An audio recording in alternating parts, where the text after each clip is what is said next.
DEECET అభ్యర్థులకు నమస్కారం. ప్రభుత్వం నిన్ననే వెబ్ ఆప్షన్స్కి చాయిస్ ఇవ్వడం జరిగింది. ఈ రోజు నుంచి 14 నుంచి 17 వరకు.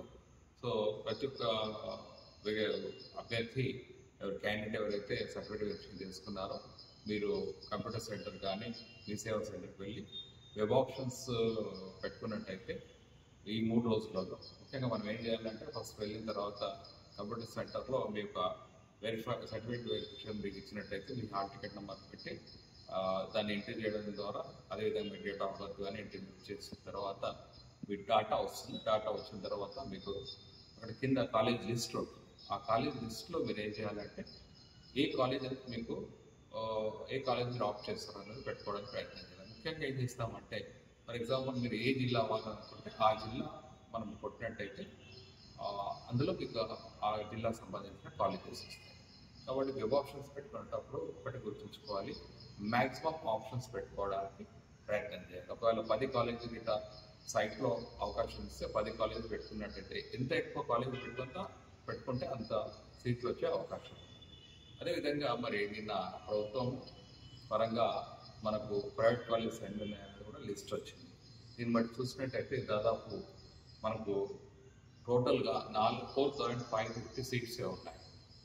అయితే గవర్నమెంట్ డైట్స్లో మనం తీసుకున్నట్టయితే ఇంతకుముందు పెట్టిన పోస్ట్ ప్రకారం ప్రతి డైట్ కాలేజ్లో Telugu medium 50 seats, English medium 50 seats, అదేవిధంగా ఉర్దూ మీడియం 50 సీట్స్ ఉన్నాయి. అయితే మనం తీసుకున్నట్టయితే తెలంగాణలో 10 డైట్ కాలేజెస్ ఉంటాయి. 10 డైట్ కాలేజెస్ అంటే మనం 10 డైట్ కాలేజెస్ పరంగా చూసుకున్నట్టయితే ఇంగ్లీష్ మీడియంలో 500 సీట్స్, అదేవిధంగా తెలుగు మీడియంలో 500 సీట్స్ ఉంటాయి. ఉర్దూ మీడియం 8 కాలేజీలో ఉంది కాబట్టి 400 సీట్లు మాత్రమే ఉంటాయి. సో దాదాపు గవర్నమెంట్ డైట్స్లో 1400 సీట్లు ఉంటాయి. కాబట్టి తెలంగాణ ప్రాంతంలో ప్రతి ఒక్కరు కూడా ఈ 500 ఇంగ్లీష్ మీడియం సీట్లు, 500 తెలుగు మీడియం సీట్లు కూడా ఎలిజిబుల్ ఉంటారు. ఉర్దూ మీడియం వాళ్ళు ఎలిజిబుల్ ఉంటారు.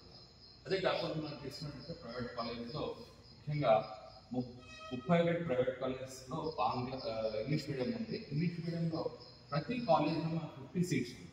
మరి ఇంగ్లీష్ మీడియంలో 31 కాలేజెస్ ఇంటూ 50 అంటే దాదాపు 1,550 సీట్స్ ఉన్నాయి. అదేవిధంగా తెలుగు మీడియంలో 28 కాలేజెస్ ఉన్నాయి. 28 into 50 కాలేజెస్ అంటే మనకి 1,400 సీట్స్ ఉన్నాయి. అదేవిధంగా తీసుకున్నట్టయితే ఇంగ్లీష్ మీడియంలో దాదాపు మొత్తం సీట్స్ ఎంత అవుతున్నాయంటే 1,550 ప్రైవేట్ కాలేజ్ సీట్స్ ప్లస్ 500 మనము డైట్స్తో తీసుకున్నట్టయితే 2,250 సీట్స్ ఇంగ్లీష్ మీడియంలో ఉంటాయి. మరి క్వాలిఫైడ్ క్యాండిడేట్స్ తీసుకున్నట్టయితే 16,960 మంది. So for 1 seat there is a competition of 13 members in English medium. So English medium లో qualified 16,960 candidates and the seats are 2,250. So 1:13 ర్యాంకులలో competition ఉంది. అదేవిధంగా మన తెలుగు మీడియం తీసుకున్నట్టయితే ప్రభుత్వ పరంగా 500 సీట్స్ ఉన్నాయి. ప్రైవేట్లో 28 కాలేజీలో 50 సీట్లు చొప్పున 1,400 సీట్లు ఉన్నాయి. మొత్తం 1,900 సీట్లు ఉన్నాయి. క్వాలిఫై అయిన క్యాండిడేట్స్ 1,600, 266 మంది ఉన్నారు. సో ఒక్క తెలుగు మీడియం సీట్కి మనం చూసినట్టయితే 1:16 కాంపిటీషన్ ఉంది. మరి అదేవిధంగా ఉర్దూ మీడియం తీసినట్టయితే 400 సీట్లు ఉన్నాయి. క్వాలిఫై అయిన వాళ్ళు 523 మంది ఉన్నారు. సో దాదాపు 1:1, 1:2 కాంపిటీషన్ ఉన్నారు.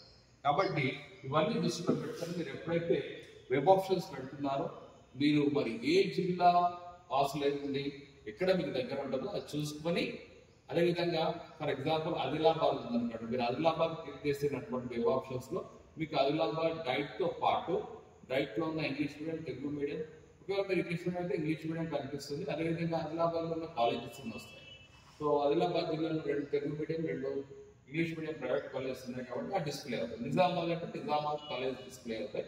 కాబట్టి మీరు వెబ్ ఆప్షన్స్ పెట్టుకున్నప్పుడు మీరు ఏం చేస్తారంటే ఈ అంశాలను దృష్టిలో పెట్టుకోండి. సీట్లు ఎన్ని ఉన్నాయని దృష్టిలో పెట్టుకొని మనం ముందుకు పోయినట్టయితే వెబ్ ఆప్షన్స్లో మనం సక్సెస్ కావడం జరుగుతుంది. దాదాపు సీట్లు అంతా కలిసి ఉన్న Telugu, English and Urdu medium seats అంతా కలిసి 4,550 ఉన్నాయి. క్వాలిఫై అయిన వాళ్ళు దాదాపు 33,000 ఉన్నారు. సో కాబట్టి మీరు వెబ్ ఆప్షన్స్ పెట్టుకున్నప్పుడు మ్యాక్సిమం ఆప్షన్స్ పెట్టుకుంటే మీకు సీట్ వచ్చే ఛాన్స్ ఉంటుంది. అదేవిధంగా ఇంకొక డౌట్ నిన్న చాలా మంది పిల్లలు ఫోన్ చేయడం జరిగింది. ఏంటంటే కొందరు సర్టిఫికేట్ వెరిఫికేషన్ మిస్ అయ్యారని చెప్పి మీరు బాధపడాల్సిన అవసరం లేదు. ఇంతకుముందు చూసినట్టయితే గవర్నమెంట్ నుంచి ఎప్పుడైనా సర్టిఫికేట్ వెరిఫికేషన్ మిస్ అయితే సెకండ్ వెబ్ ఆప్షన్స్లో మిస్ అయిన వాళ్ళు మళ్ళీ వెబ్ ఆప్షన్స్ ఫస్ట్ వెబ్ ఆప్షన్స్లో ఫస్ట్ సర్టిఫికేట్ మిస్ అయిన వాళ్ళు సెకండ్ వెబ్ ఆప్షన్స్ పెట్టుకున్న ముందు మళ్ళీ సర్టిఫికేట్ వెరిఫికేషన్ ఇస్తారు. ఆ టైంలో కూడా మీరు చేసుకోవచ్చు. కాబట్టి మరి వెబ్ ఆప్షన్స్కు ఆలస్యం చేయకుండా 14 నుంచి 17 దాకా ఏదైతే వెబ్ ఆప్షన్స్ ఇచ్చారో దాన్ని మీరు పెట్టుకున్నట్టయితే మీకు సీట్ అలాట్మెంట్ 28 నాడు వస్తుంది. అది కూడా మీకు మెసేజ్ రావడం జరుగుతుంది. Thank you.